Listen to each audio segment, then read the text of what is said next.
안녕하세요. 부동산을 쉽게 다양하게 깊이 있게 분석하는 부동산의 비밀입니다. 둔촌주공 계약률 나왔습니다. 70%. 이 말을 뒤집어서 하면 미계약률이 30%라는 뜻이 됩니다. 둔촌주공의 상황이 결국 이문 1구역, 휴경 3구역까지 미칠 것으로 판단이 됩니다. 시장에 상당한 파장을 일으킬 걸로 예상이 되는데 지금 언론의 논조는 두 가지로 갈립니다. 먼저 긍정적인 반응은 둔촌주공 계약률 70%는 안정권이다. 부정적인 반응은 1400세대가 미계약이 됐다. 규제 완화에도 계약 포기하는 사람이 많다. 똑같은 현상을 보고도 각기 달리 분석하는 언론의 논조입니다. 지금은 이렇지만 앞으로 더욱 어느 한쪽으로 기울어지지 않을까 생각이 됩니다. 어느 쪽으로 기울어질지는 여러분의 상상에 맡기겠습니다. 긍정적인 쪽은 계약률 70%면 양호한 편이다, 예상 외 선전이다, 그리고 인기 많은 전용면적 59제곱미터 그리고 84제곱미터는 계약률이 80%에 육박한다. 오히려 소형 평수가 50%대의 계약률을 보였다. 그래서 건질 만큼 건졌다라는 뜻으로 해석이 됩니다. 결국 예비 당첨자와 무순위까지 가면 미분양은 안 날 거다라는 이야기입니다. 부정적인 쪽 이야기를 보면 둔촌주공의 일정에 맞춰서 꼭 짜여진 각본처럼 부동산 규제가 해제가 됐는데 거기에 가장 핵심인 전매 제한 완화, 실거주 의무 폐지, 여기에도 불구하고 이 정도면 완판을 장담하기 어렵다라는 논조입니다. 지금의 이 계약률이 어떤 상황인지 아리송하게 생각하시는 분들이 많이 계실 것 같아서 다시 한번 정리해 보겠습니다. 그리고 전매 제한과 실거주 의무 폐지가 오히려 도구로 작용할 수도 있는 부분도 짚어보겠습니다. 세상 모든 일에는 반드시 양면성이 존재합니다. 앞으로 나올 관심단지를 보면서 예상을 해보면 둔촌주공의 미래도 아마 같이 예상해 보일 수 있을 겁니다. 도대체 이문 1구역, 휴경 3구역은 왜 분양을 시작하지 않을까? 부동산 규제도 다 풀어줬는데 왜 안 하지? 서울의 동북부 가성비 높은 청약 예정 단지로 이름을 날리던 예전 일입니다. 날리던 곳이 있었습니다. 이문 휴경 뉴타운에 이문 1구역 레미안 라그란데, 휴경 3구역에 휴경 자이 디센시아, 장이 4구역 장이 자이 레디언트, 중화 1구역에 리버센 SK뷰 롯데캐슬, 이외에도 이문 3구역, 이문 4구역, 청량리 7구역, 장이 10구역, 장이 6구역 등등등 대단지에 엄청난 아파트 물량을 앞으로 쏟아낼 곳이 줄줄이 대기 중입니다. 그러나 요즘은 가성비 높은 청약단지라는 말을 차마 할 수가 없습니다. 1, 2년 전에는 그때 예상했던 분양가에 비해서 지금은 갑자기 확 높아진 가격에 부담스러운 것이 사실입니다. 이 중에 먼저 중화 1구역 리버슨 SK뷰 롯데캐슬이 가장 먼저 청약을 시작했습니다. 쉽게 말해 매도 먼저 맞는 게 낫다라는 결과가 나왔습니다. 시간이 지날수록 청약 시장이 얼어가는 와중에 11월에 먼저 스타트를 했는데 청약 계약률이 91% 나왔습니다. 뒤를 이어서 매머드급 단지인 장이 4구역 장이 자이 레디언트가 청약을 야심차게 진행을 했는데 계약률은 약 60% 나왔습니다. 무순위 청약을 했는데 결과는 아직 잘 모르겠습니다. 그리고 나서 둔촌주공이 70%의 계약률을 나타난 겁니다. 이제는 이문 1구역, 휴경 3구역이 남았습니다. 저기 멀리 있는 둔촌주공의 상황을 몰래 지켜보면서 지금쯤 각을 재고 있을 걸로 예상이 됩니다. 청약 경쟁률보다 중요한 게 실제 계약률입니다. 일반적으로 80%가 넘으면 사업에 지장이 없는 마지노선으로 판단을 합니다. 조합을 결성하고 시공사를 선정하고 각종 심의를 거치다 보면 사업비가 계속 늘어나게 됩니다. 그래도 둔촌주공 사태 같은 큰 이슈가 벌어지지 않는 한 미리 설정한 사업비 예산이 대충 얼추 맞아 들어갑니다.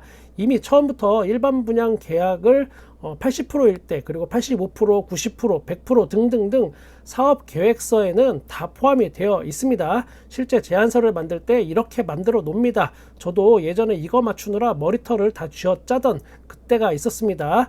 대주단이 여기서 또 한번 계산기를 두드려 보고 최하 80% 이상 분양이 가능할 것 같다 라는 판단이 나와야 PF도 되고 사업이 진행되는 방식입니다. 이 이야기를 또 한번 뒤집어 보면 20%가 미분양 나도 돈 벌 사람들은 다 벌 수 있는 구조가 바로 재개발, 재건축 사업이라는 뜻이 됩니다. 그런데 제 경험에 의하면 80%는 상당히 버겁습니다. 이거는 각 아파트 단지마다 사정이 조금씩 다르기 때문에 약간의 차이가 있겠지만 그래도 우리가 말하는 안전빵 이거는 90에서 95% 요 정도 사이는 완판이 돼야 사업이 온전하게 굴러간다라고 말합니다. 즉 언론에서 말하는 80%면 괜찮아, 이거는 실제로 괜찮지 않을 수도 있습니다. 제가 앞부분에 계약률을 말씀드렸습니다. 뭐 중하 1구역은 91%, 장애 4구역은 60%, 그리고 둔촌주공은 70%. 이 이야기를 제가 하려고 결국은 밑밥 깔아 놓은 겁니다. 이문 1구역, 그 다음에 휘경 3구역 입장에서 보면 선뜻 청약에 나설 용기가 없어 보입니다. 분양가가 비슷한 곳들이 성적이 나쁘기 때문입니다. 거기에 둔촌주공도 부동산 규제 완화라는 어떤 역대급 버프를 받고도 70%입니다. 분양가를 낮추면 될 텐데 그렇게는 안 할 것 같습니다. 아마 장애 4구역 대비해서 파격적인 가격에 공급은 하기 어려울 것 같습니다. 네가 그걸 어떻게 알아? 미분양 겁나서 싸게 할 수도 있지. 이러실 수 있습니다. 이게 어려운 이유는 사업비 예산을 짜고 집행하는 과정에서 사업비 증액은 정말 쉽습니다. 그냥 단순하게 일반 분양 받는 사람들 그냥 쥐어짜면 됩니다. 청약 대기자들을 어떻게 보면 검증된 호구 정도로 취급하던 시절이 분명 있었습니다. 즉 시공사 조합이 서로 이런 부분은 짝짝꿍이 참 잘 맞습니다. 그러니까 분양가가 막 쑥쑥 올라갑니다. 그런데 반대의 경우는 어떨까? 이때는 의견 일치가 어렵습니다. 돈을 더 벌자고 할 때는 서로 짝짝꿍이 그렇게 잘 맞던 사람들이 일반 분양가를 낮추려고 하면 누군가가 그 짐을 또 떠안아야 하는데 이게 상당히 어려울 수밖에 없습니다. 서로 네가 가라 하와이, 이것도 아니고 네가 책임져라 공사비, 이렇게 돼버립니다. 그래서 일반 분양가는 올리긴 쉬워도 낮추기는 어렵습니다. 이미 올린 걸로 예상해서 집행한 사업비는 이미 뭐 썼을 거는 다 썼습니다. 그래서 낮추기가 어렵다는 겁니다. 돈 쓰는 건 굉장히 쉬우니까요. 결국은 시장에 떠도는 소문이랑 비슷한 수준에서 진행이 되지 않을까 생각이 됩니다.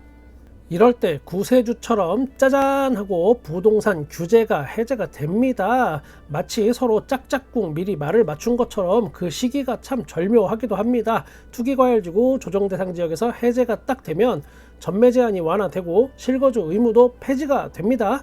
아마 이런 부동산 정책을 두 팔 벌려 환영할 곳들은 대부분의 아파트 단지들이라고 생각이 됩니다. 전매 제한이 완화되면 사실상 준공 전에 분양권 거래가 가능해질 수도 있습니다. 단타 욕심에 덤벼드는 사람들이 몰려들고 또 미분양을 막을 수 있다고 판단한 그런 정책이 아닐까 생각이 됩니다. 그러나 꼭 그렇지만은 않을 수도 있습니다. 이러면 전매 제한이 풀리는 그 물량이 오히려 시장에 대량으로 풀릴 가능성이 있습니다. 즉 물건이 흔해진다는 얘기입니다. 이런 질문 하시는 분 또 계실 수 있습니다. 청약에 어렵게 당첨되고 그걸 다시 판다고? 그런 사람이 있겠어? 그런데 의외로 청약에도 영끌족이 존재합니다. 서울의 변두리 아파트 그리고 수도권에도 이제는 34평 아파트가 분양한다 그러면 분양가가 뭐 9억에서 10억 정도 됩니다. 이 중에 40% 대출을 받는다면 좋게 3, 4억은 무조건 빚을 내야 하는 겁니다. 그 이자를 실제 감당하게 된다면 이거는 만만치 않은 고통이 될 수 있습니다. 분양받고 입주일을 기다리면서 가슴이 두근두근 해야 하는데 주택담보대출 이자가 오르는지 내리는지 그것만 신경 쓰이는 사람들이 꽤 있습니다. 특례 보금자리론 이거 있으니까 괜찮은 거 아니야? 또 이렇게 생각하실 수 있습니다. 특례 보금자리론은 9억 이하까지입니다. 그리고 지금의 분양가격은 큰 시세 차익을 기대하기 어려운 수준이라는 환경의 변화가 있습니다. 예전하고는 완전 달라진 겁니다. 예전에는 대출금리 3%대, 지금은 뭐 만약에 특례 보금자리 4%대 받는다 해도 얼핏 보면 뭐 별 차이 안 나는 것 같긴 하지만, 그런데 지금 뭐 설사 옛날처럼 3%라고 하더라도 예전하고는 전혀 달라진 분위기, 예전에는 지금보다 훨씬 저렴한 분양가에 그리고 부동산 가격이 폭등을 하던 시절이니까 높은 시세 차익을 기대할 수 있었습니다. 이자의 고통은 사실 잘 안 느껴지던 때입니다. 지금 아무리 부동산이 고점 대비 30% 이상 하락을 했다고 해도 2017년 이전에 분양받은 사람들은 아직도 2배의 시세 차익은 볼 수 있습니다. 쉽게 숫자로 풀어드리면 5억에 분양받고 그 집이 13, 14억까지 갔다가 지금은 10억이 된 상황입니다. 지금 급매로 팔아도 더블의 시세 차익을 볼 수 있기 때문에 지금 현재 급매로 파는 경우가 대부분 이런 경우들입니다. 오히려 영끌족 분들이 더 힘들게 버티기 모드로 들어가는 편입니다.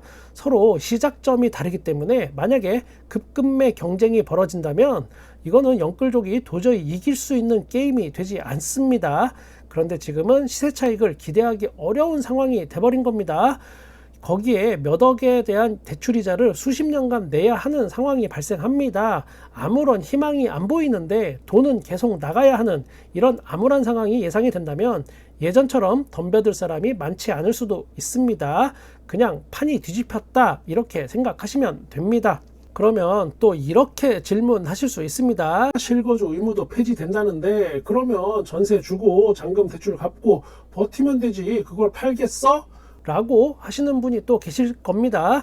이것도 약간의 문제는 있습니다. 지금 전세 가격이 많이 하락하는 중입니다. 특히나 신축 아파트는 오히려 매물이 너무 많아서 다른 곳보다 전세 가격이 약한 약세를 보입니다. 이거는 전세 가격 하락 시기 뭐 이런 거하고 상관없이 부동산 시장의 전통적인 룰입니다. 신축 아파트 전세는 물량이 많고 주변보다 더 싸다.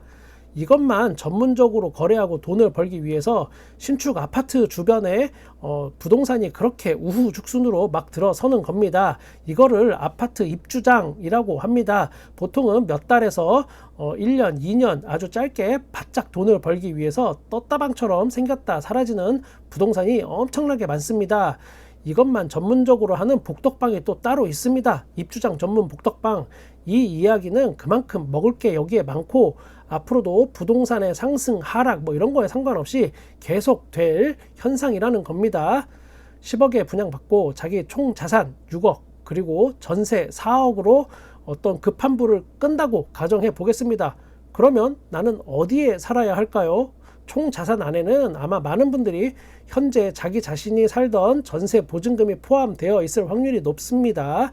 이거 빼서 분양받은 집에 다 털어놓고 나면 대체 난 어디로 가야 하나? 또 하나 걸림돌이 있습니다. 같은 아파트라도 이게 몇 층이냐, 남향이냐, 동향이냐, 타워형 구조냐, 판상형 구조냐, 조망권이 막혔냐, 뚫렸냐 등등에 따라서 가격 차이가 많이 납니다. 그런데 같은 아파트에도 가격 차이가 나는 또 다른 결정적인 이유가 하나 있습니다. 바로 실거주 할 수 있느냐 없느냐에 따라서 다릅니다. 가격이. 주인이 직접 살고 있어서 그 집을 산 사람이 바로 입주할 수 있는 집과 또 전세를 줘서 일명 전세 끼고 갭 투자 형식으로 그 집을 사는 것과는 둘 간의 가격 차이가 꽤 납니다. 당연히 전세 껴있는 집이 더 쌉니다. 이 차이가 은근히 셉니다. 1, 200만 원 차이 나는 거 아닙니다. 10억대라면 상황에 따라서 수천만 원 차이가 날 수 있는 그런 수준입니다. 결국 이래저래 불리한 상황이 연출되고 그게 미리 예상이 된다면 일찍 정리하려고 그러는 사람들이 많이 있을 수 있고 이런 사람들이 많아진다면 청약 영끌족 사태가 발생하게 됩니다. 그러면 과연 부동산으로 재미를 받고 보유한 돈이 많은 다주택자들이 이걸 보고 어떻게 생각할까? 이 현상을 보고 어려운 처지에 놓인 사람들 불쌍하니까 내가 저 사람들 손해 안 보게 하루라도 빨리 집을 사줘야겠다 라고 생각할까? 아니면 계속 관망하면서 때가 되면 사냥꾼이 토끼몰이 하듯이 궁지에 몰아놓고 확 잡아먹을까? 지금의 부동산 매매거래 상황의 심각성을 한번 또 말해보겠습니다.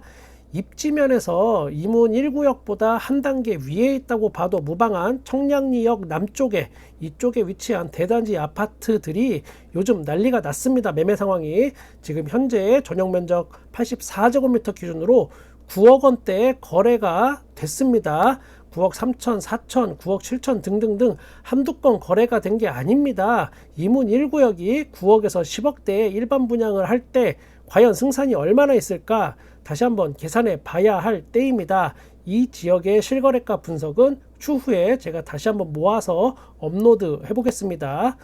도박판에 이런 이야기가 있습니다. 이 판에서 누가 호구인지 모르겠으면 바로 당신이 그 호구다. 부동산이 언제부턴가 도박판처럼 변해 버렸습니다. 물론 지금은 뭐 또 자연적으로 이렇게 정화가 되어가는 중처럼 그렇게 보이기도 합니다.